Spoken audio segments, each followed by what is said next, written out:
ओम शांति। आज की मुरली 15 नवंबर 2024। आज बाबा के महावाक्य सुनेंगे।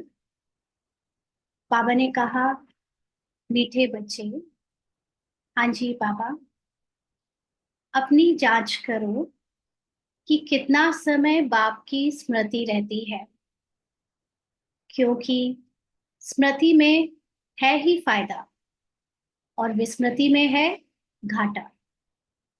तो किसको जांच करनी है?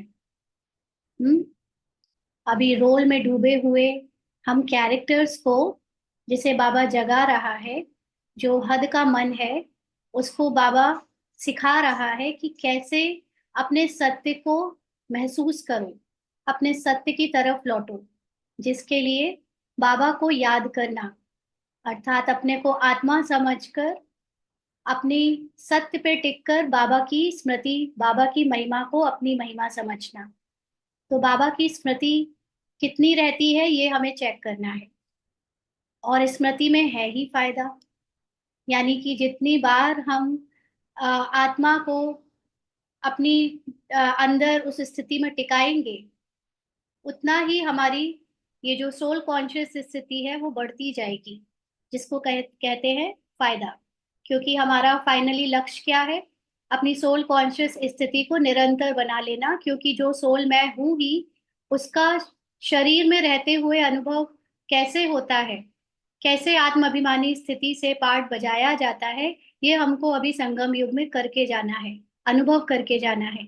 क्योंकि सतयुग में तो हम होंगे ही आत्माभिमानी, लेकिन वहां पर हमको ये ज्ञान ना होने के कारण हमें कोई महसूसता नहीं आएगी कि इसमें कुछ अलग है, हम कुछ अलग जीकर आए हैं पहले, कोई और इसके अलावा जीवन होता है ना। क्योंकि वहां सभी सोल कॉन्शियस होंगे, तो किसी अलग तरह की बात तो होगी ही नहीं। लेकिन यहाँ पर जब हम पूरी तरह देह में डूबकर दुखी हो गए थे, तब बाबा ने हमारे सत्य से हमारे उस दुख को अलग किया और फिर हमें याद दिलाया कि अब तुम अगर निरंतर सुखी रहना चाहते हो तो निरंतर अपने को आत्मा समझ बाबा की याद में रहने का अभ्यास करो, प्रैक्टिस करो। तो इसलिए जितना जितना चाहे एक एक सेकंड का हम बाबा को याद करें, जितनी बार याद अटेंशन जाए कि हम डूब रहे हैं पार्ट में, रोल में, उतनी बार हम अपने को खींचकर अपने में आत्मा में स्थित कर ले, बाबा की याद में स्थित कर ले, तो इसमें हमारी जो स्थिति है वो बननी शुरू हो जाएगी। इसमें फायदा है। और विस्मृति में है घाटा, मतलब जितने बार हम रोल में डूबेंगे, यानी याद नहीं रखेंगे कि हम आत्मा है और शरीर के स्मृति से पार्ट बजाएंगे, तो वो हमारा लॉस है। क्योंकि वो निरंतर आत्मिक स्थिति को बढ़ाने में विघ्न डाल रहा है। इसलिए याद रखना है, चेक करना है कि हम कितना अपना फायदा कर रहे हैं और कितना घाटा। आज का प्रश्न है, इस पाप आत्माओं की दुनिया में कौन सी बात बिल्कुल असंभव है और क्यों? पाप आत्माओं का मतलब जहां पर सभी के मन क्या हो जाए, पाप कर्मों में लीन हो जाए। सबके मन में जो कहना चाहिए पहचान है, जो स्मृति है, अपने अ, जो भी किरदार निभाते हैं उसमें, वो हमेशा देहभान और देह की दुनिया की हो, ड्रामा की हो, उनको कहेंगे पाप आत्माओं की दुनिया। तो ऐसी दुनिया में कौन सी बात बिल्कुल असंभव है और क्यों? बाबा ने उत्तर दिया, यहाँ कोई कहे हम पुण्य आत्मा हैं, यह बिल्कुल असंभव है, क्योंकि दुनिया ही कलयुगी तमो प्रधान है। मनुष्य जिसको पुण्य का काम समझते हैं, वह भी पाप हो जाता है, क्योंकि हर कर्म विकारों के वश होकर करते हैं।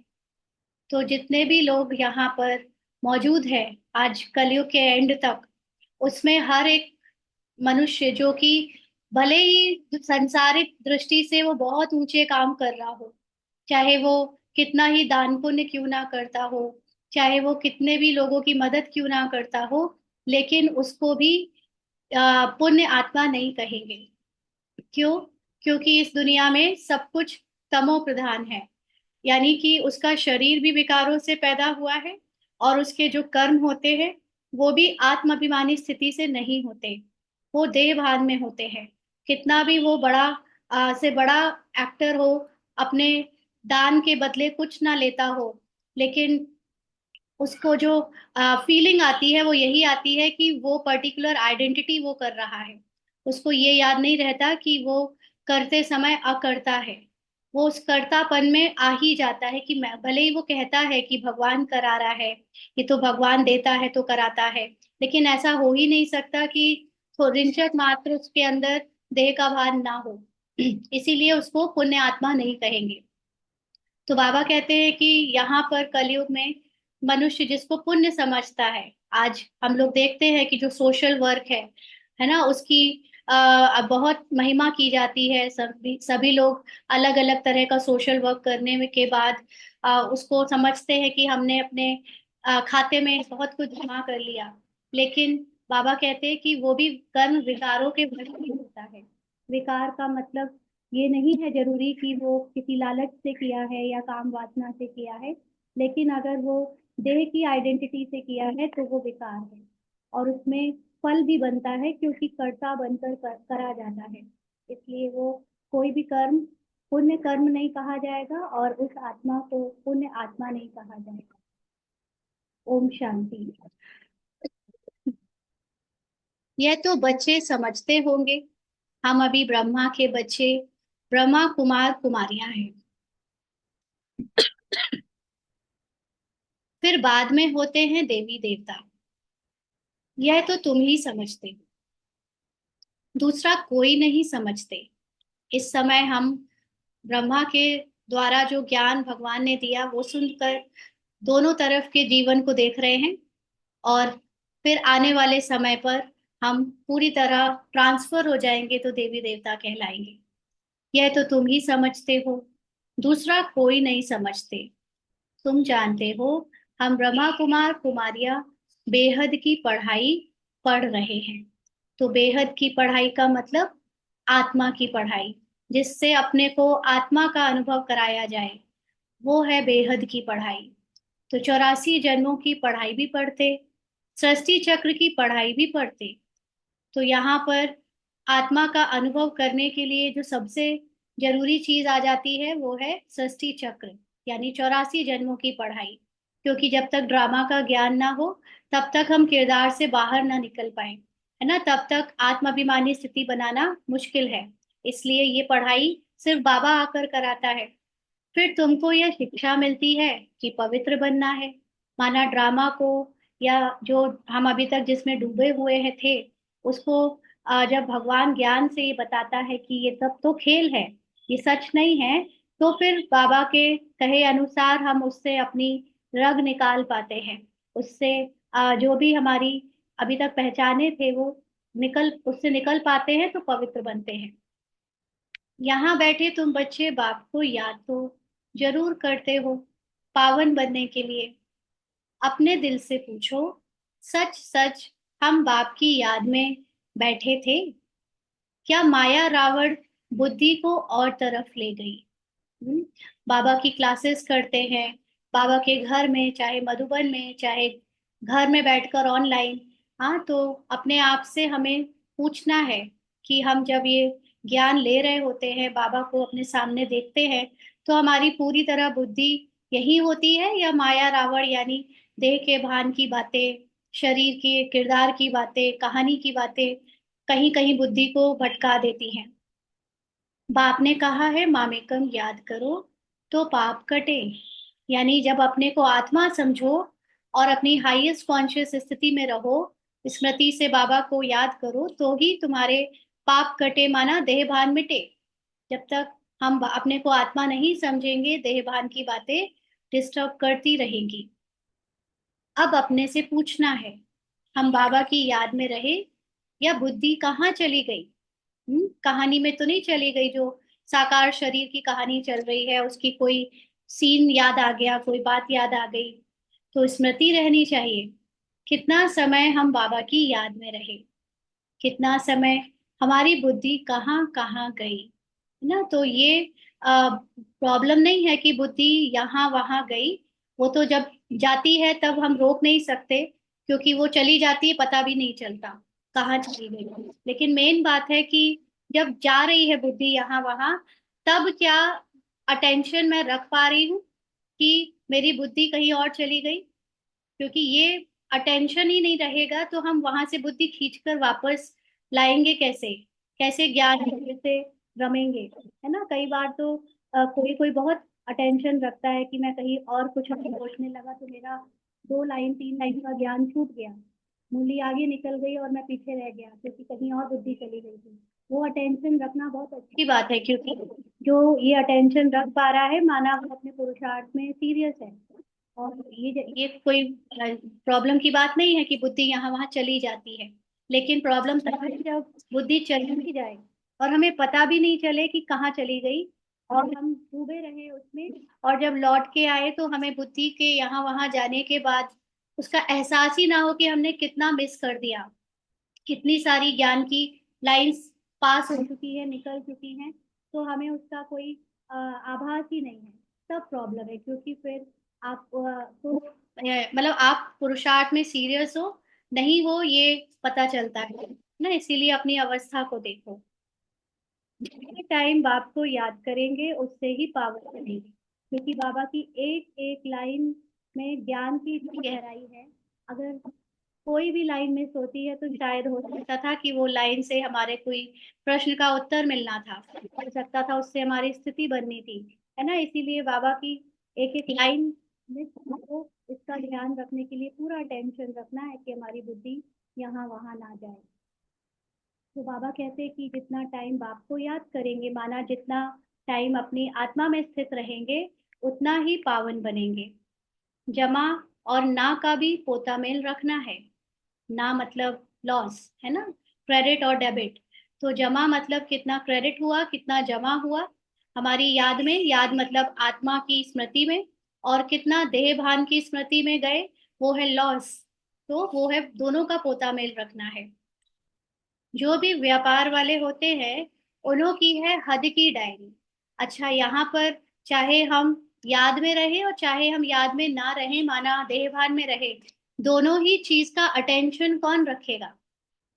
किसको ये आभास होगा कि अभी मैं याद में था और अभी मैं याद में नहीं था?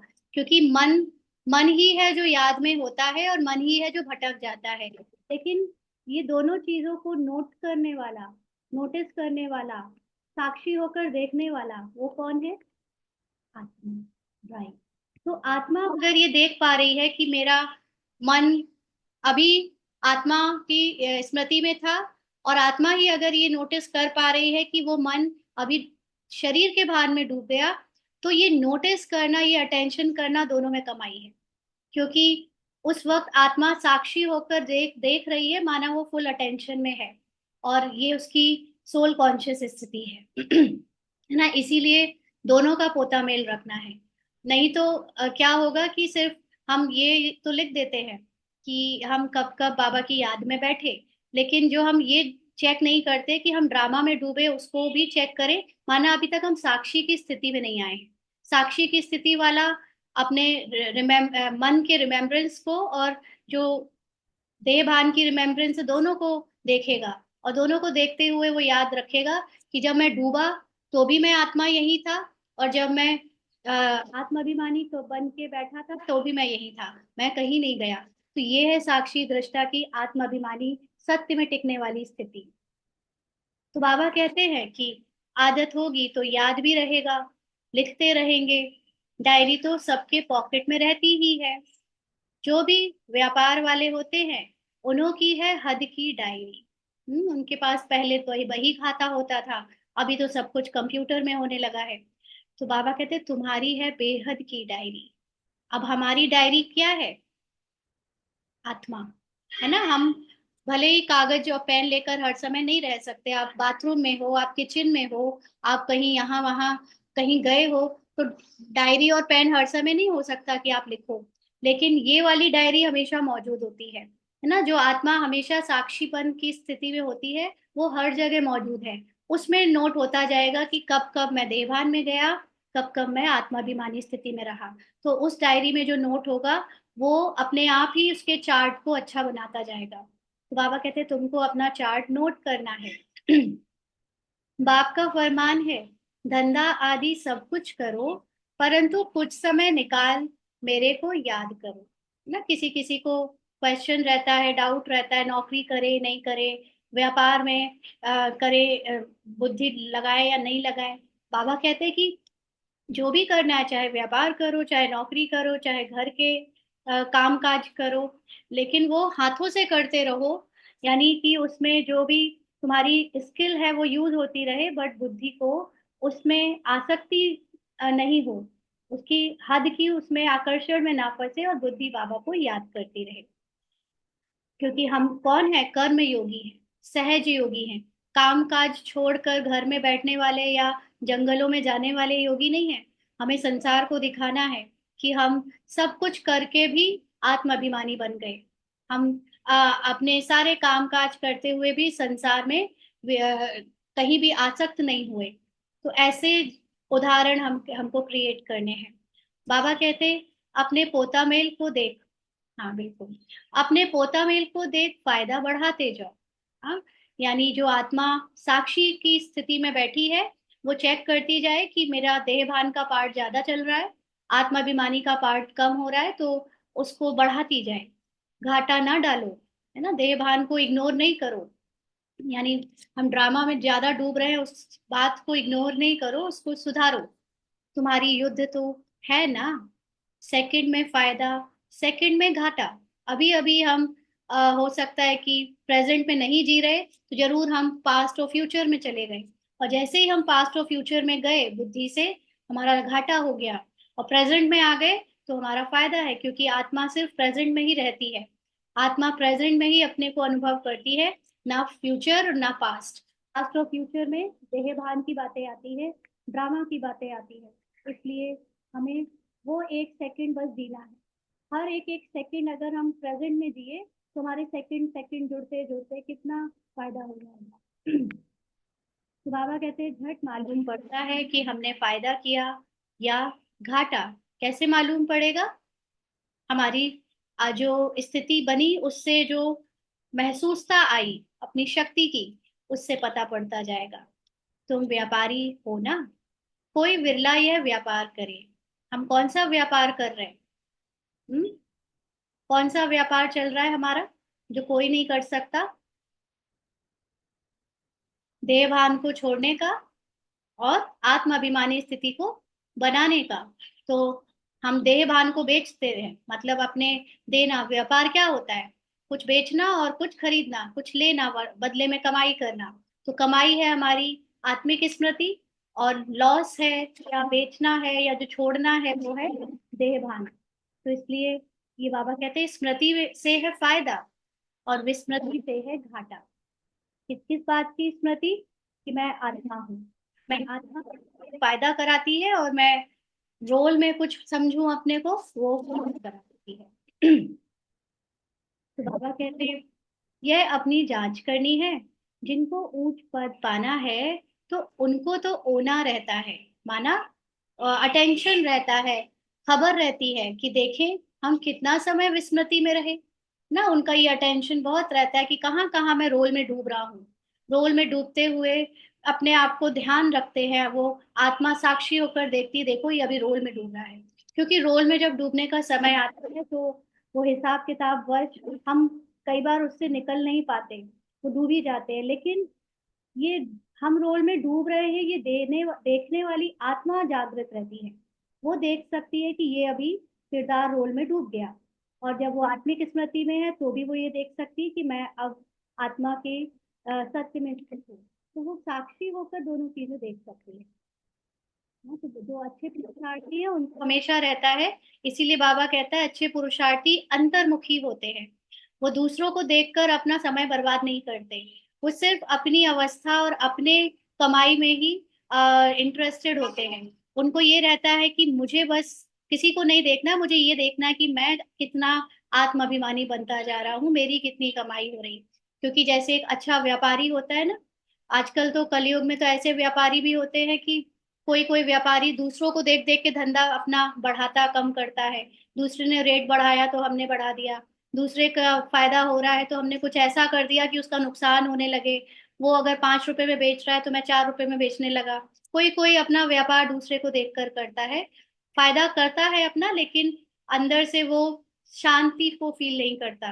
तो यहाँ पर भी ऐसे व्यापारी होते हैं जो दूसरों को देखकर अपने यानी आत्मस्थिति के लिए काम करते हैं, लेकिन जो सच्चा पुरुषार्थी है उसका ध्यान कभी भी दूसरों के पुरुषार्थ से पुरुषार्थ में नहीं जाएगा।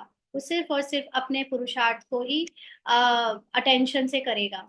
तो बाबा कहते कि यह तो तुम बच्चे जानते हो, हम सब आत्माओं का बाप पतित पावन है।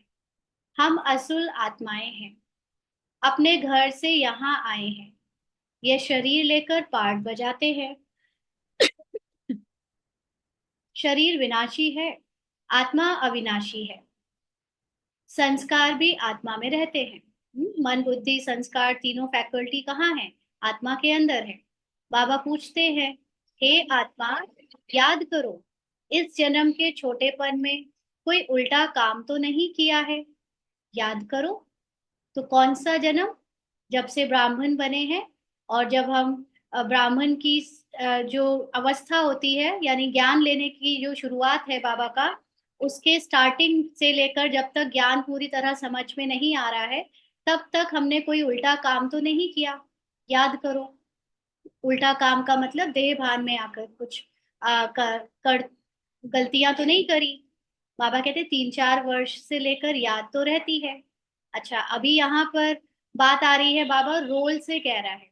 हाँ, कि रोल में जो तुम्हारा जब से जन्म हुआ तब से तुम्हारा जो बचपन था, जब से स्मृति बनती है, वहां से याद करो कि मैंने कोई कर्म खराब तो नहीं किया जिसको सांसारिक रूप में भी खराब कहा जाए। तो 3-4 वर्ष से लेकर याद तो रहती है कि हमने छोटेपन में कैसे बिताया, क्या क्या किया। कोई भी बात दिल अंदर खाती तो नहीं है। याद करो। नए नए जब हम आते हैं, है ना, तो सभी को ये सिखाया जाता है या सबसे कहा जाता है कि बाबा को चिट्ठी लिखो, और उसमें अपने अब तक के जितने भी गलतियां हैं, पाप कर्म है, गलत सोचा है, सब कुछ लिखकर बाबा को चिट्ठी लिखकर सौंप दो। अपना सारा बही खाता बता दो। तो बाबा कहते हैं कि कोई भी बात में दिल खाती तो नहीं है, याद करो। सतयुग में पाप कर्म होते ही नहीं, तो पूछने की बात नहीं रहती।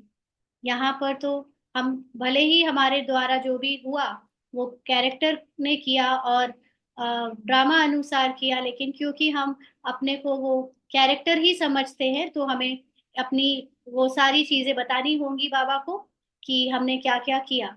जब हम कैरेक्टर से बाहर आ जाते हैं, हमारी आत्मस्थिति कैरेक्टर के बाहर साक्षी की बन जाती है, तब हम फिर साक्षी होकर कैरेक्टर से भी अपने को उपराम कर लेते हैं। तो तब तक के लिए बाबा कहते हैं कि चेक करो तुमने कोई पाप तो नहीं किए। यहाँ भी पाप होते ही हैं। जब तक ये जन्म है, हमारा आखिरी शरीर है, तब तक कुछ ना कुछ तो देह भान के वश, चाहे ज्ञान है चाहे अज्ञानी जीवन था, होते ही रहेंगे। मनुष्य जिसको पुण्य का काम समझते हैं, वह भी पाप ही है। यह है ही पाप आत्माओं की दुनिया। ना कई बार हम सोचते हैं कि हम किसी की मदद कर दें, कुछ कर दें, और वो उल्टा पड़ जाता है। उल्टा ही हो जाता है। क्यों? क्योंकि देह भान में किया और किसी के कर्म में इंटरफेयर करके किया। मान लीजिए कि किसी के कर्म की कहते प्रालब्ध थी कि उसको भिखारी बनाया गया, है ना, किसी ने पिछले जन्म में कर्म ऐसे किए कि उसको इस जन्म में भिखारी बने। और हम क्या करते हैं कि उसकी प्रालब्ध है भिखारी की, उसके पास कुछ ना रहे, और हम उसकी भी जो ये रोल है भिखारी का, उसको खत्म करने के लिए या उसको चेंज करने के लिए हम उसको बहुत दान देते रहते हैं कि वो भिखारी ना रहे, वो हमारे समान अच्छा बन जाए। हम तो ये सोच के करते हैं कि वो पुण्य काम है और वो उसका भला हो जाएगा, लेकिन हम उसकी प्रारब्ध में इंटरफेयर कर रहे हैं फिर, है ना। इसलिए जो भी करेंगे, ये सोच के करेंगे कि हम किसी को सुधार रहे हैं, हम किसी का भला कर रहे हैं, हमारे द्वारा भगवान करा रहा है। तो ये भी सोचना पाप ही होता है, क्योंकि कहीं ना कहीं ये सब देह भान और ड्रामा की बातें हैं जिससे हम अपनी पहचान बनाते हैं। तो बाबा कहते हैं मनुष्य जिसको पुण्य का काम समझते हैं, वह भी पाप ही है। यह है ही पाप आत्माओं की दुनिया। सब बॉडी कॉन्शियस है, इसलिए सब आप पाप आत्माओं की दुनिया में आते हैं। तुम्हारी लेन देन भी है पाप आत्माओं से, यानी बॉडी कॉन्शियस रोल में डूबे हुए लोगों से। पुण्य आत्मा यहाँ है ही नहीं, कोई भी नहीं जो यहाँ सोल कॉन्शियस हो। पुण्य आत्माओं की दुनिया में फिर एक भी पाप आत्मा नहीं। पाप आत्माओं की दुनिया में एक भी पुण्य आत्मा नहीं हो सकती। यानी जब सतयुग होगा तो हर एक सोल कॉन्शियस होगा, वहां कोई बॉडी कॉन्शियस प्रवेश नहीं कर सकता। और यहाँ पर बॉडी कॉन्शियसनेस की दुनिया है, तो यहाँ अभी पूरी तरह से कोई सोल कॉन्शियस नहीं बन सकता। जब हम पुरुषार्थ करके बन जाएंगे तो ये शरीर ही छूट जाएगा। इसलिए हम इस दुनिया में नहीं रह सकते, पाप आत्माओं की दुनिया में सोल कॉन्शियस बन के। तो बाबा कहते हैं जिन गुरुओं के चरणों में गिरते हैं वह भी कोई पुण्य आत्मा नहीं है। यह तो है ही कलयुग, सो भी तमो प्रधान। कलयुग में भी दो फेजेस है ना, एक तमो और दूसरा तमो प्रधान। तो इस समय एक्सट्रीम तमो है, एक्सट्रीम बॉडी कॉन्शियसनेस है, इसलिए इसको तमो प्रधान कहते हैं। तो इसमें कोई पुण्य आत्मा होना ही असंभव है। पुण्य आत्मा बनने के लिए ही बाप को बुलाते हैं कि आकर हमको पावन आत्मा बनाओ। ऐसे नहीं कि कोई बहुत दान पुण्य आदि करते हैं, धर्मशाला आदि बनाते हैं तो वह कोई पुण्य आत्मा है, नहीं। शादियों आदि के लिए हॉल आदि बनाते हैं, यह कोई पुण्य थोड़े ही है। यह समझने की बातें हैं ना। शादी वगैरह तो विकारों के लिए होती है, तो इसमें कुछ करके दे दिया, भले ही कोई ऐसी जगह पर बनाया जहां पर कुछ नहीं था तो लोग बहुत दुआएं दे रहे हैं कि आपने हमारे गांव में एक बड़ी चीज बना कर दी है। और तो वो लग रहा है कि वो दुआ दे रहे हैं, लेकिन उनको भी पुण्य आत्मा नहीं कहेंगे, क्योंकि वो जब जो काम वहां होता है वो विकारों का है। तो ये सब समझने की बातें हैं। बाबा कहते ये है रावण राज्य, पाप आत्माओं की आसुरी दुनिया। इन बातों को सिवाय तुम्हारे और कोई नहीं जानते। ये कौन जान सकता है? जो खुद आत्मा का अभ्यास कर रहा हो, जो आत्मा की स्मृति को अपने अंदर बढ़ा रहा हो, वही ये बातें समझ सकता है। रावण भले हैं परंतु उनको पहचानते थोड़े ही हैं। हाँ, हमारे अंदर के जो रावण है, हम खुद ही नहीं जानते थे कि ये रावण का काम है। हमारे संस्कारों में, कर्म में, बोल में बहुत सारी ऐसी बातें थी जो हमको लगता था कि ये तो अच्छा है। फॉर एग्जाम्पल कि हम लोगों के साथ ऊपर से मीठा बोलते थे, हाँ, और अंदर से पीठ पीछे बुराई कर लेते थे। हमें लगता था हमने तो किसी के साथ कुछ बुरा नहीं किया। और या कई बार हम बुराई नहीं भी करते थे, लेकिन हम किसी के साथ मीठा इसलिए बोलते थे क्योंकि हम उनको अपना मित्र, अपना वेल विशर समझते थे, माना देह भान में थे, है ना, कि ये हमारे रिश्तेदार हैं, तो हम मीठे हैं उनके साथ। तो ये भी देह भान है, आत्मिक मीठे तो नहीं थे हम। हमने किसी के लिए आत्मिक रूप से तो कुछ नहीं किया, सब कुछ देह भान में आकर किया। इसलिए हम खुद भी नहीं जानते थे कि हमारे द्वारा जो हो रहा है वो पाप में आता है, रावण में आता है। तो बाबा कहते हैं शिव का चित्र भी है परंतु पहचानते नहीं है। बड़े बड़े शिवलिंग आदि बनाते हैं, फिर भी कह देते नाम रूप से न्यारा है, सर्वव्यापी है। इसीलिए बाप ने कहा है यदा यदा ही धर्मस्य ग्लानिर्भवति भारत, यानी भारत में ही शिव बाबा की ग्लानि होती है। जो बाप तुमको विश्व का मालिक बनाते हैं, तुम मनुष्य मत पर चल उनकी कितनी ग्लानि करते हो। मनुष्य मत माना मन के वश होकर, ये जो मन ने अपनी सेपरेट आइडेंटिटी बना ली, द्वापर युग से आत्मा से अलग होकर रजो और तमो में गया, उसकी तुम सुनकर, उसकी जो बातें हैं, जो द्वैत है उसमें आकर भगवान को ही छोड़ते हैं, भगवान को कड़कड़ में कहकर कितनी ग्लानि करते हो। मनुष्य मत और ईश्वरी मत का किताब भी है ना, यह तो तुम ही जानते हो। और समझा, हम श्रीमत पर देवता बनते हैं। तो बाबा ने हमें श्रेष्ठ मत दिए, श्रेष्ठ ज्ञान दिया है, उससे हम सोल कॉन्शियस बनकर देवता बन जाते हैं। रावण मत पर फिर असुरी मनुष्य बन जाते हैं। और जितना भी हमने देह भान के द्वारा ड्रामा के अंदर रचे गए स्क्रिप्चर्स पढ़े, टेक्स्ट बुक पढ़े, होली बुक पढ़े, यानी शास्त्र आदि पढ़े, या लोगों की ही द्वारा कुछ कुछ परंपरा के रूप में बातें सुनी, वो सब क्या थी, आसुरी मत थी। तो वो सब आसुरी मनुष्य हम बनते गए। मनुष्य मत को आसुरी मत कहा जाएगा। आसुरी कर्तव्य ही करते रहते हैं।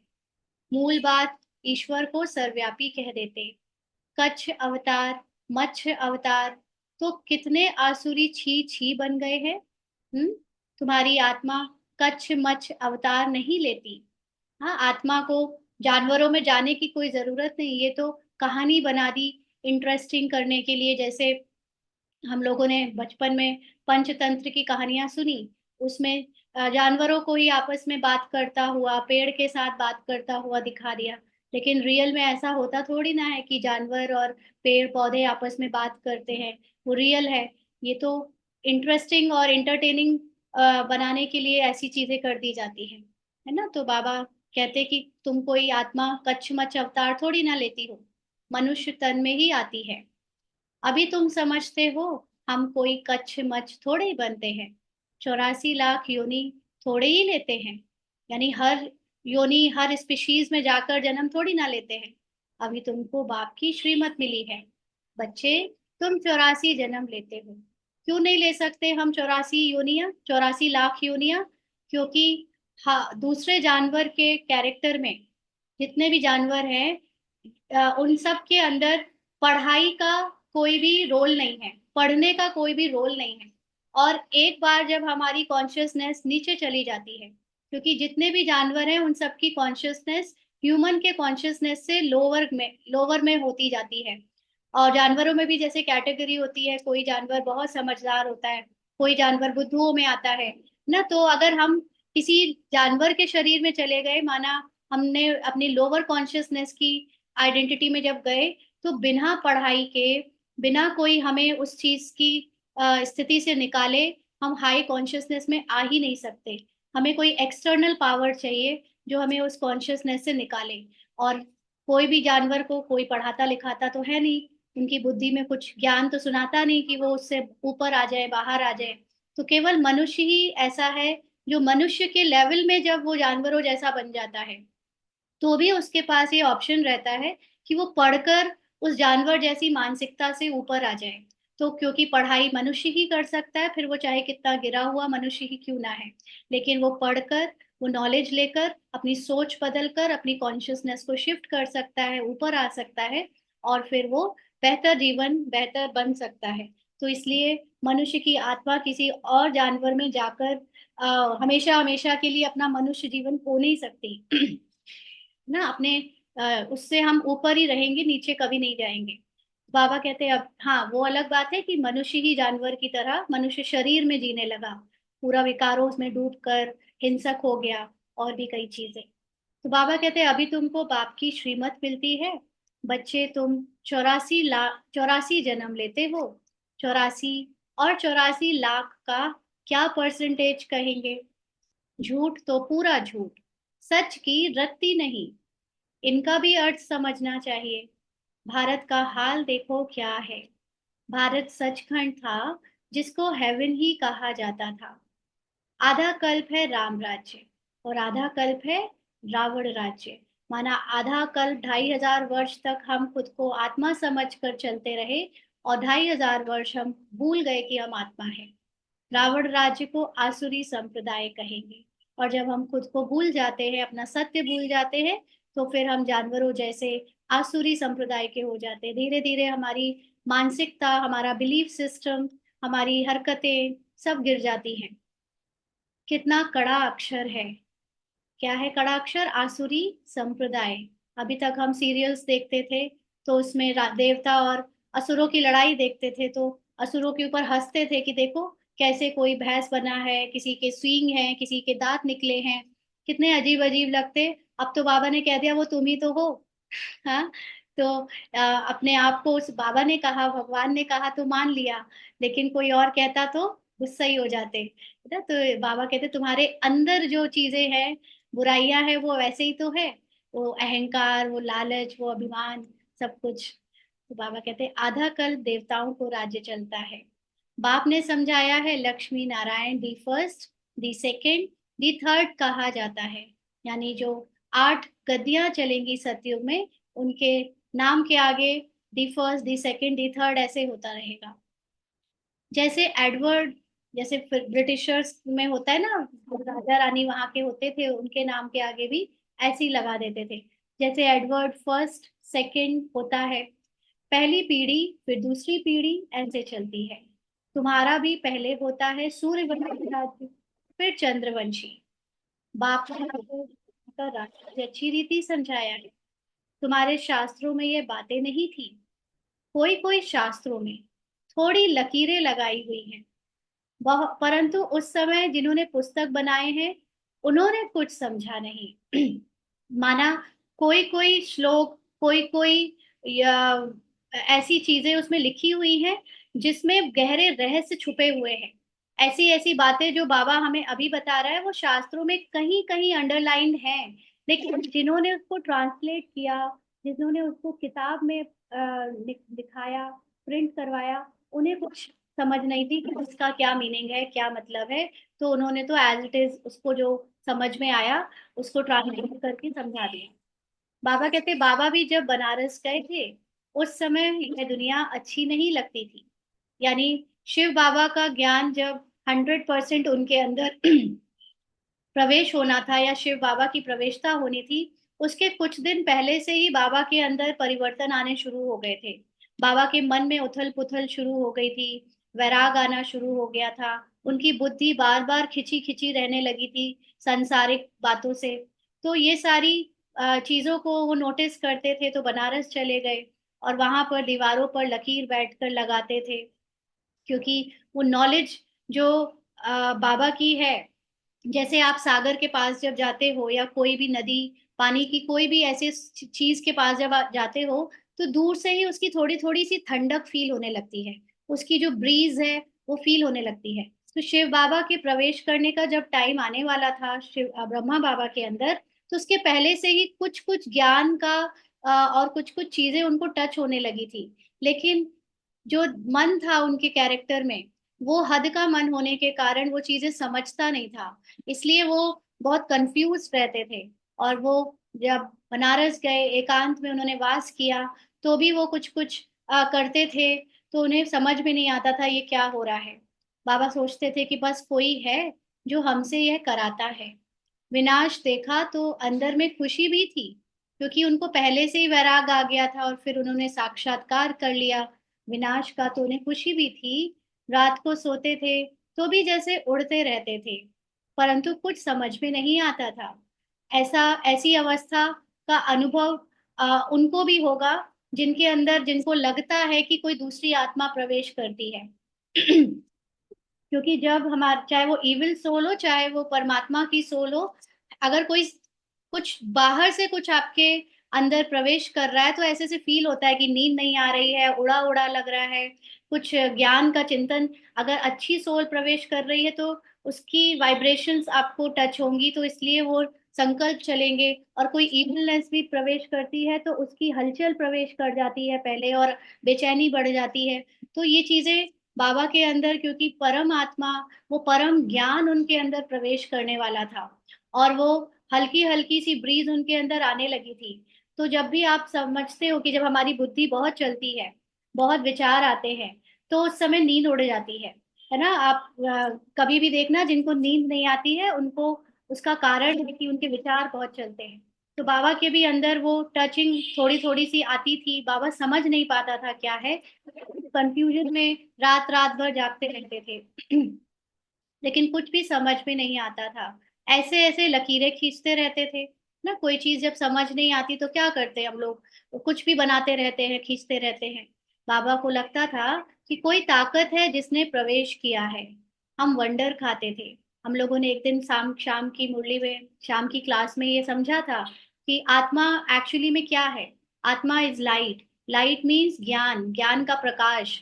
और वो जब प्रकाश प्रवेश करता है तो हमको जो हद का मन है वो तो कुछ समझ ही नहीं पाता, उसको तो ऐसे लगता है जैसे कोई सेकंड सोर्स, सेकंड पावर कोई अंदर आ गई है। एक्चुअली वो ज्ञान की पावर होती है जो एकदम अंदर हलचल मचा के रख देती है।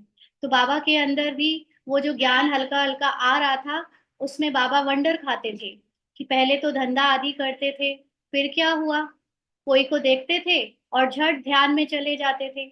जब आपकी नॉलेज, आपकी कॉन्शियसनेस का शिफ्ट होना शुरू होता है, तो बहुत अजीब अजीब से अनुभव होते हैं। आपको कुछ कुछ दिखना शुरू हो जाता है। आपको काफी काफी देर तक एक दूसरी दुनिया की स्मृति में जा सकते हो, या हम अपने प्रेजेंट बॉडी के जो रोल चल रहा है उससे उपराम हो सकते हैं। तो बाबा को भी ये सब होता था। वो झट ध्यान में चले जाते थे। बाबा कहते कि कहता था कि यह क्या होता है, जिसको देखता हूँ उनकी आंखें बंद हो जाती हैं। पूछते थे क्या देखा, तो कहते थे वैकुंठ देखा, कृष्ण देखा। है ना, ये बाबा की कॉन्शियसनेस शिफ्ट हो रही थी अंदर ही अंदर। बाबा को पता नहीं चल रहा था, और उसके कारण बाबा की दृष्टि, बाबा का जो तेज था, वाइब्रेशन था, वो इतना स्ट्रांग होता जा रहा था कि उनके साथ उस समय जो भी आता था वो ध्यान में चला जाता था, फिर उसको कुछ कुछ दिखता था। तो बाबा कहते यह भी सब समझने की बातें हुई ना, इसीलिए सब कुछ छोड़कर बनारस चले गए। एकदम से किसी की कॉन्शियसनेस शिफ्ट हो जाए तो वो तो पागल सा हो जाएगा, उसे कुछ समझ में ही नहीं आएगा कि अभी तक जो जीवन जी रहा था वो क्या था और अब क्या हो गया। तो उसको समझने के लिए बाबा बनारस चले गए। सारा दिन बैठा रहता था, पेंसिल और दीवार, और कोई धंधा ही नहीं। जैसे हम में से कईयों को ये अनुभव होता है कि हमारे अंदर जो चेंजेस आ रहे हैं वो हमें खुद को पता नहीं चल रहे कि क्यों हो रहे हैं, लेकिन अचानक से किसी की क्लास सुन ली और उसने ये बताया कि ये इस चीज के सिम्टम्स हैं, ये चीज में आपकी कॉन्शियसनेस या आपके अंदर आध्यात्मिकता का प्रवेश हो रहा है, आपका सत्य आपके अंदर तो हमें रियलाइज होने लगता है, हाँ ये बिल्कुल सही बात है, ये मेरे साथ हो रहा है, ये ऐसा हो रहा है ना। तो बाबा के पास तो उस वक्त कोई माध्यम नहीं था जो उन्हें समझाए कि क्यों चेंजेस आ रहे हैं। तो बाबा वो समझने के लिए एकांत में चले गए और सोचते थे कि ये सब क्या है। बाबा ने पेंसिल और दीवार और कोई बाबा उस समय क्या करते थे, पेंसिल और दीवार, बस उसमें कुछ ना कुछ बनाते रहते थे, और कोई धंधा ही नहीं। शुरू शुरू में बहुत वैराग आता है, आध्यात्मिकता की जब अंदर प्रवेशता होती है, रियल ट्रुथ की, नॉलेज की जब अंदर प्रवेशता होती है, तो उस समय हर चीज से वैराग, अपने रोज के जो काम काज होते हैं ना वो भी करने का मन नहीं करता, लगता है बस सोचते रहो, उसमें डूबे रहो। तो बाबा कहते बेबी थे ना, शुरू शुरू में तो बाबा को ज्ञान नहीं था, बेबी थे। तो ऐसे ऐसे जब देखा तो समझा, अब यह कुछ करना नहीं है, धंधा आदि छोड़ना पड़ेगा। माना जिसकी कॉन्शियसनेस इतनी हाई हो जाए उसका ये संसारिक चीजों में मन थोड़ी ना लगेगा। वो तो इसलिए करते हैं कि अपने को शरीर समझते हैं, और शरीर के कारण उसके भविष्य के लिए कमाई करनी है, निर्वाह करना है, तो दुनिया भर की चिंता करते हैं। तो वो सब चीजें अच्छी लगती है, धंधा आदि। लेकिन जो अपने को शरीर समझे ही ना, जाने ही ना, वो तो हवा में, मतलब हवा क्या, उपराम होता जाएगा इन चीजों से। तो इसलिए बाबा को खुशी थी कि यह गदाई अब छोड़नी है, बहुत, क्योंकि ये बंधन है ना, नौकरी कर, धंधा कर, और देह भान के लोगों के बीच में डूबे रहना, उनके जैसी बातें करना, ये सब एक हाई कॉन्शियसनेस वाले को पसंद नहीं आता। तो उनको भी बड़ी खुशी थी कि अब चलो धंधा आदि छोड़ना है। रावण राज्य है ना, रावण पर गधे का शीश दिखाते हैं, तो ख्याल हुआ कि यह राजाई नहीं गदाई है।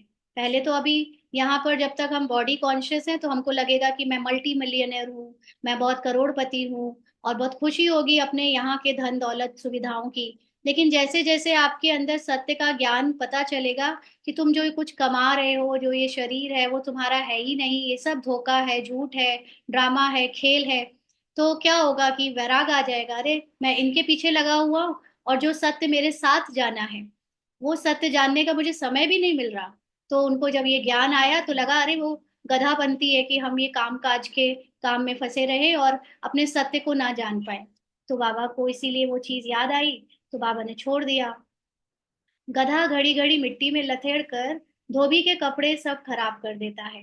क्यों वो रावण के मुकुट के ऊपर दिखाते हैं गधा, क्योंकि रावण मतलब देह भान में डूबकर हर किसी को लगता है मैं बहुत अच्छा हूँ, मैं बहुत अच्छा कर रहा हूँ, मैं बहुत कमा रहा हूँ। देह क्या अहंकार करता रहता है, और एक दिन हार्ट अटैक आता है और सब जो अच्छा अच्छा कर रहा था वो सब छोड़ छाड़ के आत्मा उड़ गई।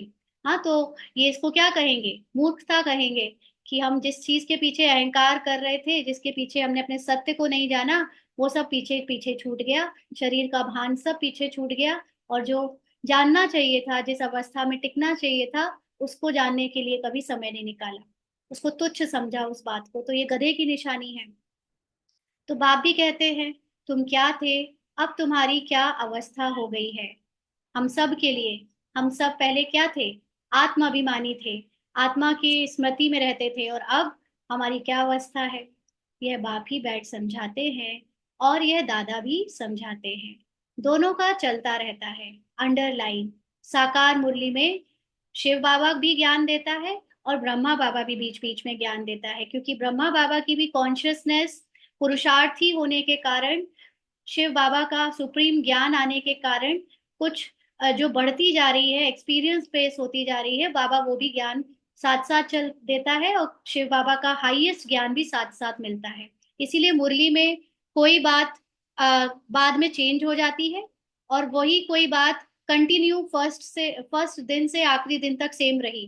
तो जो चीज समझ के बाहर है, वो समझो शिव बाबा ने दिया, और जो चीज समझ के अंदर हमने हद की मन से समझी, हद की बुद्धि से समझी, वो ब्रह्मा बाबा ने दिया। क्योंकि ब्रह्मा बाबा भी पुरुषार्थी थे ना, उनकी भी अवस्था के अनुसार एक्सपीरियंस और ज्ञान चेंज होता जा रहा था। लेकिन हम भी उसी हिसाब से, जो जिस लेवल के पुरुषार्थ में है, उसको वो बात ही समझ आती है। वो जिस लेवल के पुरुषार्थ में ब्रह्मा बाबा को टच करता है, अगर ब्रह्मा बाबा के शुरुआत के पुरुषार्थ के अकॉर्डिंग हमारा पुरुषार्थ चल रहा है, तो हमें वही बातें पकड़ में आएंगी। और हमारा पुरुषार्थ ऊंचा हो रहा है, तो हमें फिर उनके मेच्योरिटी के पुरुषार्थ के समय की बातें पकड़ में आएंगी। और जिसका और ऊंचा हो गया, उसको डायरेक्ट शिव बाबा की बातें समझ में आएंगी। तो ये दोनों का चलता रहता है। ज्ञान में जो अच्छी रीति समझाते हैं, वह तीखे कहेंगे, क्योंकि जो समझा रहा है उसने पहले खुद समझा होगा, तब तो वो समझा पा रहा है। तो बाबा कहते हैं नंबरवार तो है ना। अभी सभी 1 मिनट के लिए अशरीरी हो जाए और बाबा की याद में बैठेंगे।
आगे बाबा कहते हैं,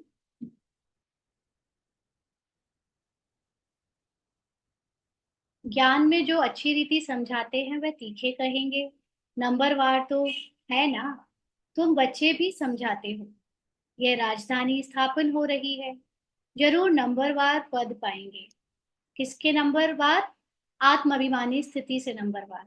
सम यहाँ पर कितना हम लोगों को ज्ञान दे रहे हैं, कितने सारे लोगों को जोड़ रहे हैं, इससे मतलब नहीं है। मेन बात है आप खुद कितना बाप समान बने हो, आपके अंदर बाप समान ज्ञान कितना धारण हुआ है, आत्माभिमानी स्थिति निरंतर कितनी बनी है, बाबा के समान कितने हुए, उससे पद पाते हैं। बाबा कहते हैं आत्मा ही अपना पाठ कल्प कल्प बजाती है। सब एक समान ज्ञान नहीं उठाएंगे, है ना। इसीलिए ब्राह्मणों के बीच में ज्ञान को लेकर कई बार खींचातानी होती है। कोई को कुछ कुछ समझ में आ रहा है, दूसरे को नहीं आ रहा है समझ में।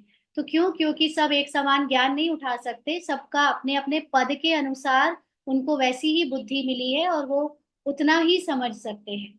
लेकिन जो ऊंचे ज्ञानी है, जो ऊंची अवस्था वाले हैं, वो कभी अपने से नीची अवस्था वालों के ज्ञान का को क्रिटिसाइज नहीं करेंगे, क्योंकि उन्हें पता है कि उस लेवल पर भी जो ज्ञान होता है वो एक सीढ़ी है ऊपर आने के लिए। तो वो किसी के क्रिटिसिज्म में और किसी के विरोध में नहीं आते, लेकिन नीचे वाले देखकर किसी और को जरूर विरोध या क्रोध करेंगे, क्योंकि उन्हें लगेगा जो चीज उन्हें समझ में नहीं आ रही वो सत्य है ही नहीं ना। तो ये अंतर होता है पुरुषार्थियों में। बाबा ने कहा कि यह स्थापना ही वंडरफुल है। दूसरे कोई स्थापना का ज्ञान थोड़े ही देते हैं। किस बात की स्थापना? हमारे अंदर सोल कॉन्शियस स्थिति यानी देवताई गुणों की पार्ट की शुरुआत जो होती है उसकी स्थापना। तो ये ज्ञान कोई और नहीं दे सकता। समझो, सिख धर्म की स्थापना हुई, शुद्ध आत्मा ने प्रवेश किया। कुछ समय के बाद सिख धर्म की स्थापना हुई। उन्हों को उन्हों का हेड कौन? गुरु नानक। उसने आकर जप साहिब बनाया। पहले तो नई आत्माएं ही होंगी, क्योंकि पवित्र आत्मा होती है।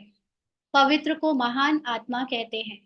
सुप्रीम तो एक बाप को कहा जाता है।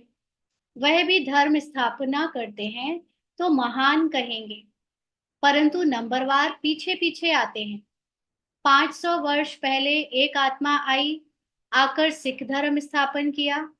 उस समय ग्रंथ कहाँ से आएगा? जरूर सुखमनी जप साहिब आदि बाद में बनाए होंगे ना। क्या शिक्षा देते हैं? उमंग आता है तो बाप की बैठ महिमा करते हैं। बाकी यह पुस्तक आदि तो बाद में बनते हैं।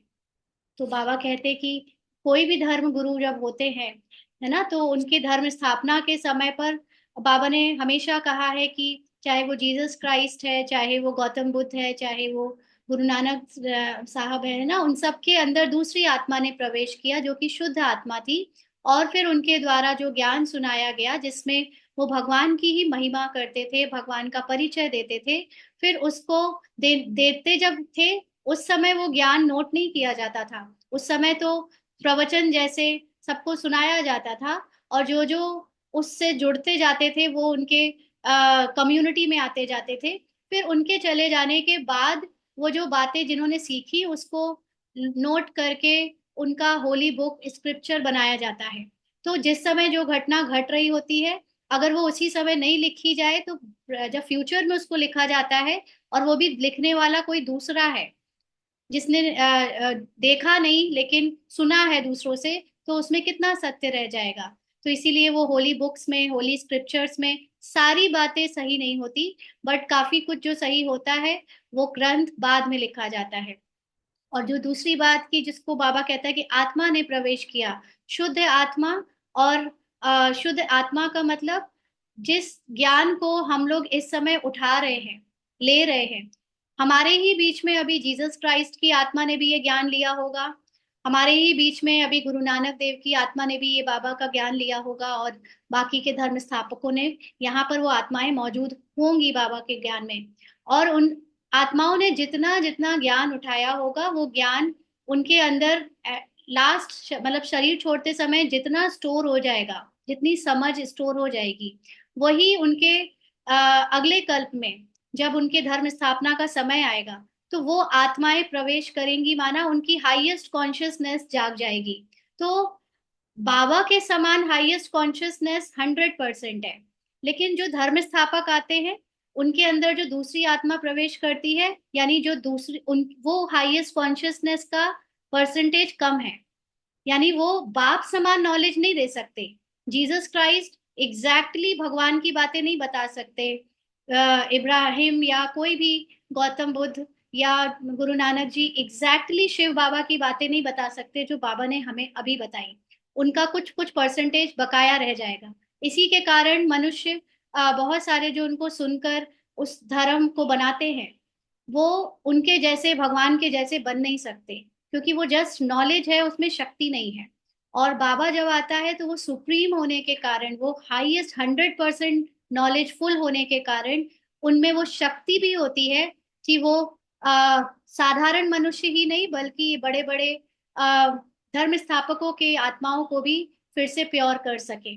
तो इसलिए बाबा कहता है कि ये जैसे जैसे धर्म स्थापक आते जाते हैं उनके धर्म की स्थापना होती है, तो बाद में फिर उनके स्क्रिप्चर्स बनते हैं, लेकिन वो स्क्रिप्चर्स में ज्ञान भी जितना उन्होंने सीखा था उतना ही होता है।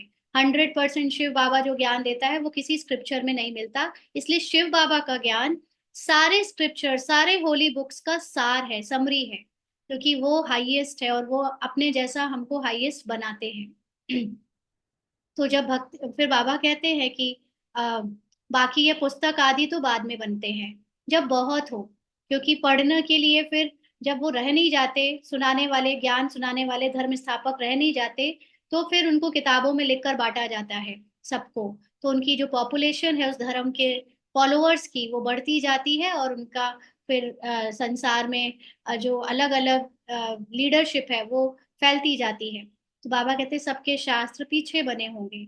जब भक्ति मार्ग शुरू हो तब शास्त्र पढ़े, ज्ञान चाहिए ना। पहले सतो प्रधान होंगे, फिर सतो रजो तमो में आते हैं। जब बहुत वृद्धि हो तब महिमा हो और शास्त्र आदि बने, नहीं तो वृद्धि कौन करे। फॉलोवर्स बने ना, सिख धर्म की आत्माएं आवे जो आकर फॉलो करे। आज शायद गुरु नानक जयंती है ना, देखो आज मुरली में बाबा ने उनको याद किया। उसमें बहुत टाइम चाहिए। नई आत्मा तो आती है, उसको दुख तो हो ही नहीं सकता, क्योंकि जो कंप्लीट नॉलेजफुल है, या उसकी जितनी नॉलेज जिसने बाबा से लेकर शरीर छोड़ा था, और वो नॉलेज में कोई दुख नहीं है, क्योंकि सोल कॉन्शियस स्थिति होती है वो। और उस स्थिति में तो शरीर की कोई बात आपको टच नहीं कर सकती, लॉ नहीं कहता। बाबा कहते आत्मा सतो प्रधान से सतो रजो तमो में आवे तब दुख हो। लॉ भी है ना, यहाँ है मिक्सअप। यहाँ क्या हो जाता है, कोई सतो अवस्था का है, कोई रजो अवस्था का है, कोई तमो अवस्था का है। जो बहुत पहले से पार्ट बजा रहे हैं उनकी तमो पार्ट अवस्था हो चुकी है। जो नई नई आत्माएं उतर रही हैं उनकी सतो या रजो अवस्था होगी। तो सब मिक्सअप हो गया है यहाँ भी। तो बाबा कहते हैं रावण संप्रदाय भी है तो राम संप्रदाय भी है। अभी तो संपूर्ण बने नहीं है, संपूर्ण बनेंगे तो फिर शरीर छोड़ देंगे। और हम आत्माएं जो यहाँ सोल कॉन्शियस स्थिति को बना रही हैं, उसमें से जैसे जैसे हमारी सोल कॉन्शियस स्थिति जिस लेवल तक पहुंचनी होगी, जितना परसेंटेज तक पहुंचनी होगी वो हम टच कर लेंगे तो शरीर छूट जाएगा। क्योंकि हमारा 100% शिव बाबा जैसी स्थिति तो शायद बनेगी नहीं, क्योंकि उसमें नंबर ब्रह्मा बाबा का है। ब्रह्मा बाबा का निरंतर 100% शिव बाबा जैसी स्मृति है। उसके बाद फिर हमारा नंबर आएगा, ब्रह्मा बाबा और मम्मा के बाद। तो बाबा कहते हैं कर्मातीत अवस्था वाले को कोई दुख हो ना सके, लेकिन फिर भी हमारी जितनी लास्ट स्टेज कर्मातीत की बनेगी, ड्रामा से छूट, न्यारे होने की बनेगी, उसमें दुख छूट जाएगा सारा। वह इस छीछी दुनिया में रह नहीं सकते, वह चले जाएंगे। बाकी जो रहेंगे वह कर्मातीत नहीं बने होंगे। इसीलिए जो ट्रांसफर हो रहा है यहाँ से, जिसका जितने में भी जो भी आत्माएं शरीर छोड़कर जा रही हैं उनके लिए, भले ही वो कर्मातीत नहीं भी बन पाए, बट पार्ट उनका एंड हो जाता है पुरुषार्थ का। तो उतने में ही उनको फिर इसलिए बाबा कहता है कि ज्यादातर आत्माएं सजाएं खाएंगी। और हाँ, ये भी फिक्स्ड है कि किसका कितना पुरुषार्थ होगा, ये भी फिक्स्ड है। तो बाबा कहते हैं सब तो एक साथ कर्मातीत हो नहीं सकते। अब किसी का 90% पे कर्मातीत है, किसी का 80% पे कर्मातीत है, किसी का 40% पे ही कर्मातीत है ना। मान लीजिए कोई दास दासी है बिल्कुल, जिसको बाबा जैसे चांडाल कहता है, उसका 10% पे ही कर्मातीत है, उसका उतना ही पुरुषार्थ होगा। तो इसलिए यहाँ सब अलग अलग टाइम पर शरीर छोड़कर जाते हैं। भले विनाश होता है तो भी कुछ बचेंगे। प्रलय नहीं होती यानी पूरी धरती खत्म हो जाए, ऐसा नहीं होता। गाते भी हैं राम गयो रावण गयो। रावण का बहुत परिवार था, यानी उसकी फैमिली बहुत बड़ी थी। हमारा परिवार तो थोड़ा है। यहाँ पर भी देखें तो हम लोगों के लौकिक में परिवार कितना बड़ा था, और अलौकिक परिवार छोटा है। वह कितने ढेर धर्म है। कर्मातीत means battery capacity, correct, right, very good. तो बाबा कहते हैं भले हाँ, वास्तव में सबसे बड़ा हमारा परिवार होना चाहिए, क्योंकि देवी देवता धर्म सबसे पहला है। अभी तो सब मिक्सअप हुए हैं तो क्रिश्चियन बहुत बन गए हैं। जहां मनुष्य सुख देखते हैं, पोजीशन देखते हैं, तो उस धर्म के बन जाते हैं। जब जब पोप आता है तो बहुत क्रिश्चियन बनते हैं, फिर वृद्धि भी बहुत होती है। सतयुग में तो है ही एक बच्चा एक बच्ची, और कोई धर्म की ऐसी वृद्धि नहीं होती। अभी देखो, सबसे क्रिश्चियन तीखे हैं। हाँ, सबसे ज्यादा पॉपुलेशन और पावर किसके हाथों में है? क्रिश्चियन के हाथों में। ज्यादातर साइंटिस्ट क्रिश्चियंस हैं, है ना। तो जो बहुत बच्चे पैदा करते हैं उनको इनाम मिलता है, क्योंकि उन्हों को तो मनुष्य चाहिए ना, जो मिलिट्री लश्कर काम में आएगा। है तो सब क्रिश्चियन। इसीलिए ये माना जाता है कि बच्चे ज्यादा से ज्यादा पैदा करो, अपनी आबादी बढ़ाओ धर्म की, तो इससे हम पावर में आ जाएंगे। तो ये आज ये ऐसे चलता आया है। रशिया अमेरिका सब क्रिश्चियन है। एक कहानी है, दो बंदर लड़े, माखन बिल्ला खा गया। माना लड़ रहे हैं दूसरे दूसरे देश वाले, दूसरे धर्म वाले, और माखन कौन खा जाएगा? हम ब्राह्मण्स। हाँ, तो यह भी ड्रामा बना हुआ है। आगे तो हिंदू मुसलमान इकट्ठे रहते थे, जब अलग हुए तब पाकिस्तान की नई राजाई खड़ी हो गई। यह भी ड्रामा बना हुआ है। दो लड़ेंगे तो बारूद लेंगे, धंधा होगा ऊंच से ऊंच, उन्हों का यह धंधा है। परंतु ड्रामा में विजय की भावी तुम्हारी है। 100% सर्टेन है, यानी निश्चित है 100% कि तुम्हें कोई भी जीत नहीं सकते। क्यों नहीं जीत सकते? क्योंकि हम सोल कॉन्शियस बन जाते हैं, और आत्म अभिमानी स्थिति में कैरेक्टर के रोल और ड्रामा की फिजिकल या स्थूल कोई भी चीज उसको हरा नहीं सकती, उस पर अपना असर नहीं कर सकती, उसको छू भी नहीं सकती। इसीलिए यहाँ चाहे स्थूल दुनिया में कोई कितना भी शस्त्र लेकर या पावर लेकर हार जीत का खेल खेलता रहे, बट जैसे ही मैं आत्माभिमानी बनी, मैं इस सारे संसार की मालिक बन जाती हूँ। फिर मेरे अंदर जो पावर है उस सोल कॉन्शियस स्थिति की, वो एटॉमिक बॉम्ब से भी ज्यादा हाई है। आत्मिक bomb is much much much powerful than atomic bomb। तो बाबा कहते हैं बाकी सब खत्म हो जाएंगे, तुम जान खत्म हो जाएंगे, माना आत्मिक अवस्था बन जाने के बाद ये ड्रामा आपको एकदम रियल नहीं लगेगा। ये जो दिख रहा है विनाश विनाश, उसमें कोई मतलब नहीं रह जाएगा आपको, आपके लिए दुनिया ही खत्म हो जाएगी। तुम जानते हो नई दुनिया में हमारा राज्य होगा। फिर क्योंकि सोल कॉन्शियस रहूंगी मैं, तो मैं अपने सतो प्रधान स्थिति से सतो प्रधान बाहर की दुनिया को क्रिएट कर पाऊंगी, क्योंकि मैं मास्टर क्रिएटर हो जाऊंगी फिर। तो जिसके लिए ही तुम पढ़ते हो, लायक बनते हो। तुम लायक थे, अब ना लायक बन पड़े हो, फिर लायक बनना है। गाते भी हैं पतित पावन आओ, परंतु अर्थ थोड़े ही समझते हैं। यह है ही सारा जंगल। अब बाप आए हैं, आकर कांटों के जंगल को गार्डन ऑफ फ्लावर बनाते हैं। वह है डीटी वर्ल्ड, और ये है डेविल वर्ल्ड। सारी मनुष्य सृष्टि का राज समझाया है। तुम अभी समझते हो, हम अपने धर्म को धर्म भ्रष्ट हो गए हैं। आत्मा के धर्म को भूलकर शरीर को सच समझकर उसके कई धर्म बना दिए हैं। तो सब धर्म विकर्म ही होते हैं, क्योंकि देह भान की बातें हैं वो सब। कर्म, विकर्म, अकर्म की गति बाबा तुमको समझाकर गए थे। कर्म का मतलब जब आप पुण्य कर्म करते हो, जिसमें आपका अंदर कर्तापन का भाव होता है, लेकिन आप फिर भी जो है जिसको हम अभी कह रहे हैं, जिसमें हमारा अच्छा और बुरा दोनों कर्म आता है ना। लेकिन जब हम देह भान में आकर टोटली नेगेटिव कर्म करते हैं तो विकर्म कहा जाता है। और अकर्म वो है जब हम कर्ता होते ही नहीं, हमारे द्वारा काम तो किए जाते हैं, बट मैं उस फिजिकल आइडेंटिटी से इतनी अलग हूँ कि जो काम मैं कर रही हूँ मुझे उसका भान ही नहीं होता। इसीलिए मैं कर्ता नहीं होती, तो मैं भोगता भी नहीं होती। तो उनको देवी देवताओं कहा जाता है, वो अकर्म है। तो बाबा इस समय हम जो कर रहे हैं, हमारे अंदर सोल कॉन्शियस स्थिति से कर्म हो रहे हैं, तो इसका फल बनेगा, प्रारब्ध बनेगी। तो हम अभी ब्राह्मण ज्ञान से जो कर्म कर रहे हैं वो कर्म है, जिसके प्रारब्ध के रूप में हमें देवी देवता पद मिलेगा, एक अच्छा पद मिलेगा, वो है कर्म। और फिर जो अभी पुराने जीवन में हमने 63 जन्म से जो कर्म किए वो सब विकर्म थे। तो तुम समझते हो, बरोबर कल हम ऐसे थे, फिर आज हम यह बनते हैं। नजदीक है ना। बाबा कहते हैं कल तुमको देवता बनाया था, राज्य भाग दिया था, फिर सब कहाँ गया, कहाँ किया? तुमको स्मृति आई है, भक्ति मार्ग में हमने कितना धन गवाया है। कल की बात है ना। भक्ति मार्ग माना अज्ञानता, डर कर जीना, देह में आकर जीना, देह के भान में जीना, बुराई और विकारों के वश होकर जीना, उसमें सारा धन गवा दिया। मुख्य धन कौन सा धन है? ज्ञान का धन। जब ये ज्ञान भुला दिया कि मैं आत्मा हूं, तो सब कुछ खत्म हो गया फिर। तो ये कल की ही बात है। बाप तो आकर हथेली पर बहिष्ट देते हैं।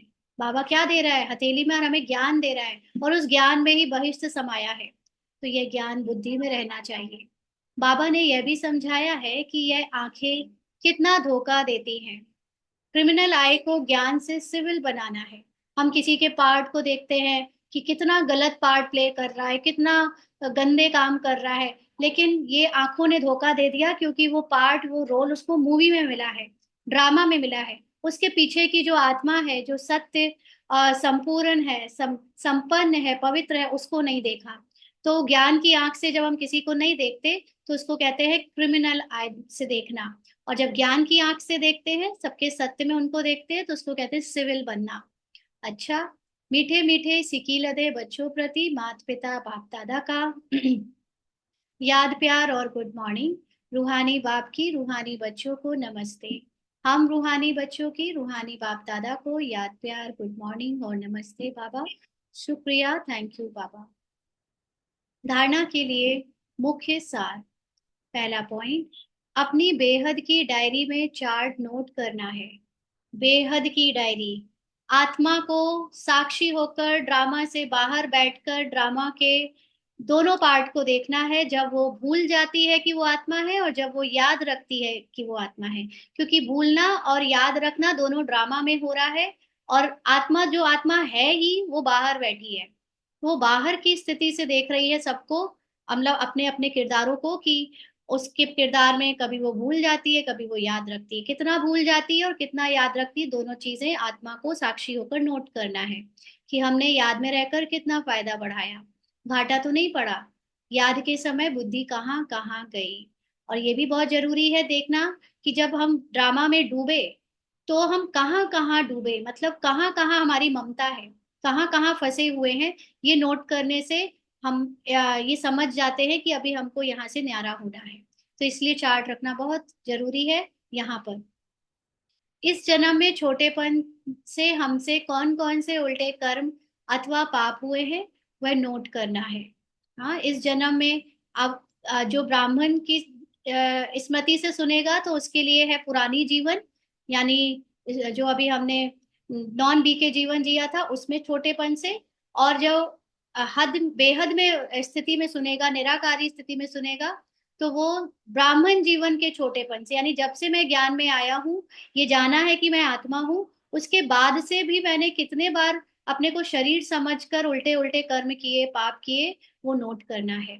जिस बात में दिल खाती है, उसे बाप को सुनाकर हल्का हो जाना है। अब कोई भी पाप का काम नहीं करना है, माना कोई भी देह भान में आकर नहीं करना है काम। वरदान है, कर्म बंधन को सेवा के बंधन में परिवर्तन कर सर्व से न्यारे और परमात्म प्यारे भव। कर्म बंधन को सेवा के बंधन में परिवर्तन कर सर्व से न्यारे और परमात्म प्यारे भव। बाबा ने समझाया कि परमात्म प्यार ब्राह्मण जीवन का आधार है, लेकिन वह तब मिलेगा जब न्यारे बनेंगे। यानी आप घर गृहस्थी में रहते हो या अलौकिक फैमिली के बीच में रहते हो, लेकिन हम किसी के लिए, हमें कोई ड्यूटी मिली है, मान लीजिए खाना बनाने की, सफाई करने की, या किसी की शरीर की देखभाल करने की, क्योंकि किसी के घर में मान लीजिए कोई बीमार है, उसको दवाई दारू करनी है, उसके शरीर में ताकत नहीं है कि वो अपनी खुद की सफाई कर सके, वो भी करना पड़ता है किसी किसी को। तो कोई भी सेवा करे, उसमें हमें बाबा का प्यार तब अनुभव होगा जब हम उनसे डिटैच रहेंगे। अगर हम उनको अपना रिश्तेदार समझकर, अपने खून का रिश्ता और शरीर का रिश्ता समझकर उनके लिए डूबे रहेंगे सेवाओं में, तो हमें बाबा का प्यार अनुभव नहीं होगा। तो बाबा कहते हैं, अगर प्रवृत्ति में रहते हो तो सेवा के लिए रहते हो। सेवा का मतलब क्या है? प्रवृत्ति में रहने वाले जितने भी हम सबको पार्ट में प्रवृत्ति मिली है, उनको इसी सेवा से सोल कॉन्शियस स्थिति बनानी है। जितने भी ह्यूमन के साथ, हम मनुष्यों के साथ हमारा पार्ट चल रहा है, उसमें उनके साथ जो भी हिसाब किताब वश हमें उनकी सेवा करनी पड़ती है या उनके साथ आना पड़ता है व्यवहार में, वही व्यवहार हमारी सेवा के रूप में बने, ताकि हम आत्माभिमानी बन सके। इसके लिए भाग भाग के सेंटर जाने की जरूरत नहीं है कि हम घर वालों को भूल कर हम सेंटर जाकर आत्माभिमानी स्थिति में बैठे और 2 घंटा योग लगाएं तो हमारी आत्माभिमानी स्थिति बन जाएगी, और घर आए तो हम वापस वैसे ही मेरे चाचा मामा काका माँ बहन सब बन गया। जिनके बीच में रहते हो उनके बीच में रहते हुए अपने को आत्मा अभिमानी बनाओ, तब सच्चा योग कहा जाए। भाग भाग कर बनाने से कुछ नहीं होगा, है ना। तो बाबा कहते हैं कभी भी यह नहीं समझो कि हिसाब किताब है, कर्म बंधन है, लेकिन सेवा है। जब आप प्रैक्टिकली कुछ करोगे, उस समय सोल कॉन्शियस स्थिति बनाओगे, तब तो आपको वो सेवा लगेगी या उससे आप स्थिति में स्थित हो पाओगे, है ना। खाली बैठकर तो योग कर लेगा कोई भी, लेकिन कर्म करते योगी रहो, उसमें आपका हाई कॉन्शियसनेस की स्थिति बनती है। तो सेवा के बंधन में बंधने से कर्म बंधन खत्म हो जाता है। तो सेवा का मतलब अभी तक हम ये समझते थे कि घर की सेवा छोड़कर हम बाहर सेंटर या यज्ञ की सेवा करेंगे तो हमारे घर के बंधन छूट जाएंगे। वो भी सही था, वो भी हुआ। हमने जितना बाहर जाकर सेवा करी उससे हमारे घर के बंधनों से, लौकिक बंधनों से हम छूटते गए, वो भी सत्य है। लेकिन अब उसके आगे जाना है, और उसके आगे ये है कि जिनके साथ रहते हैं, जिनके साथ रहकर हमें दुख फील होता है, डिस्टरबेंस फील होता है, हिसाब किताब वश या अटैचमेंट के कारण हम बार बार स्थिति से गिर जाते हैं, अब उनके प्रति जो हम कर रहे हैं उसको सेवा का बंधन समझने से हमारे जो दुख के बंधन है उनके साथ, हिसाब किताब के बंधन है, देहभान के बंधन है, वो भी कर्म बंधन खत्म हो जाएंगे। और अगर सेवा भाव नहीं तो कर्म बंधन खींचेगा, है ना, क्योंकि करना पड़ेगा ही, लेकिन हम उसमें दुखी हो के करेंगे, और सेवा समझ के करेंगे तो हल्के रहेंगे, उड़ते रहेंगे। तो जहाँ कर्म बंधन है वहां दुख की लहर है, सेवा के बंधन में खुशी है। इसलिए कर्म बंधन को सेवा के बंधन में परिवर्तन कर न्यारे प्यारे रहो, तो परमात्मा प्यारे बन जाएंगे। स्लोगन है, श्रेष्ठ आत्मा वह है जो स्वस्थिति द्वारा हर परिस्थिति को पार कर ले। तो ये ड्रामा तो है ही परिस्थितियों की सीक्वेंस, एक सीक्वेंस के बाद दूसरा, दूसरे के बाद तीसरा, लेकिन ये सारे सीक्वेंस में जो कांस्टेंट अवेलेबल है, प्रेजेंट है, वो है आत्मा। तो वो आत्मा जो हर सीक्वेंस को, हर परिस्थिति को अपने रियल सत्य में टिक कर पास होता हुआ देख रही है, अपने स्व स्थिति को बनाकर हर परिस्थिति को आता जाता देख रही है, लेकिन अपने स्व स्थिति में स्थित होने का अभ्यास कर रही है, वही श्रेष्ठ आत्मा है। ठीक है, ओम शांति। आज के अव्यक्त इशारे हैं, जैसे आजकल के जमाने में पैर के नीचे पहिया लगाकर दौड़ते हैं, वह कितने हल्के होते हैं, है ना, जिसको स्केटिंग कहते हैं। उनकी रफ्तार तेज हो जाती है। तो जब बाप चला रहा है तो श्रीमत के पहिए लगने से स्वतः ही पुरुषार्थ की रफ्तार तेज हो जाएगी और सफलता मिलती रहेगी। कई लोग पूछते हैं ना, क्या पुरुषार्थ करें? सिर्फ एक पुरुषार्थ करना है, एक श्रीमत है, अपने को आत्मा समझ बाबा के मन से अपने मन को मैच करो, माना उनकी महिमा में खुद को मिटिकाओ। ये श्रीमत की अगर पहिया हमारे पुरुषार्थ में लग जाएगा तो फिर पुरुषार्थ कराने का पूरा जिम्मा बाबा का है। बाबा कराएगा तो सोचो कितनी रफ्तार तेज होगी। और जब हम खुद करने लग पड़ते हैं, मुझे करना है पुरुषार्थ, मुझे योग लगाना है, मुझे समझना है, तो फिर वो हमारी स्पीड जो है लिमिटेड हो जाती है। बाबा कराने वाला है, करण करावन हार बाबा है, मैं उनकी याद में रहूं और किसी चीज का चिंता ना करूं, तो सफलता मिलती रहेगी, मेरी कॉन्शियसनेस हाई होती रहेगी, आत्माभिमानी स्थिति बनती रहेगी। सेवा में कोई भी कदम उठाते हो तो 3 बातें सदा स्मृति में रखो। एक, पहली बात, एक नामी, यानी हमेशा बाबा का ही नाम वाला हो। जो कुछ हो रहा है, कर रहा है, मेरे द्वारा हो या किसी के द्वारा हो, उसमें बाबा बाबा बाबा। सेकंड, आत्मा कुछ भी करे, चाहे अच्छा करे चाहे बुरा करे, बाबा ने कराया, उससे बाबा कराता है। मेरे द्वारा अच्छा हो या बुरा हो, बाबा ने कराया, सब में बाबा बाबा बाबा लगाओ। एक नामी। एक मत, यानी हम सब आत्मा की स्थिति में स्थित होकर जब जो आ, राय आती है, जो भी संकल्प आते हैं, वो ही एक मत है, यानी बस उसी में स्थित रहना है। और इकोनॉमी, तो इकोनॉमी का मतलब वैसे तो लौकिक डिक्शनरी में होता है कि सब कुछ बचा बचा कर कम पैसे में खर्च करना, चीजें अच्छी लाना। यहाँ पर पुरुषार्थ में इकोनॉमी का मतलब कि हम ज्यादा संकल्प, ज्यादा बोल या विस्तार में ना जाएं, कम से कम शब्दों में, कम से कम मेहनत से हमारे आत्म अभिमानी स्थिति से सब कुछ होता रहे। इसको कहते हैं इकोनॉमी। अच्छा, ओम शांति। कर्मातीत तो सभी नहीं बनेंगे।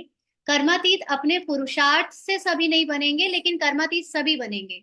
जो अपने पुरुषार्थ से कर्मातीत बनेगा वो सजाएं कम खाएगा, जो वो सजाएं नहीं खाएगा। और जो अपने पुरुषार्थ से कर्मातीत नहीं बन पाया, उसको सूक्ष्म शरीर में सजाएं खानी पड़ेंगी। सूक्ष्म शरीर का मतलब होता है संकल्पों का शरीर। तो जब हम ड्रामा में डूबे रहेंगे, ड्रामा से न्यारे नहीं होंगे, तो हम कर्मातीत नहीं बन पाएंगे।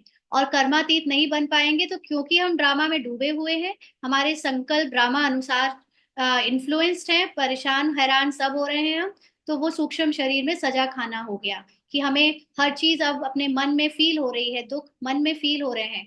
तो ये है कि लास्ट लास्ट तक कल हमने शाम की क्लास में समझा था ना कि ये यूनिवर्स कह लो या ड्रामा कह लो, हमको कई चांस देता है कि हम सोल कॉन्शियस स्थिति का अभ्यास शुरू कर दें। जब जब शरीर बूढ़ा हो रहा होता है, वानप्रस्थी में जा रहा होता है, तो भी उसको होता है कि ड्रामा छोड़ दो, संसार छोड़ दो, देहभान छोड़ दो।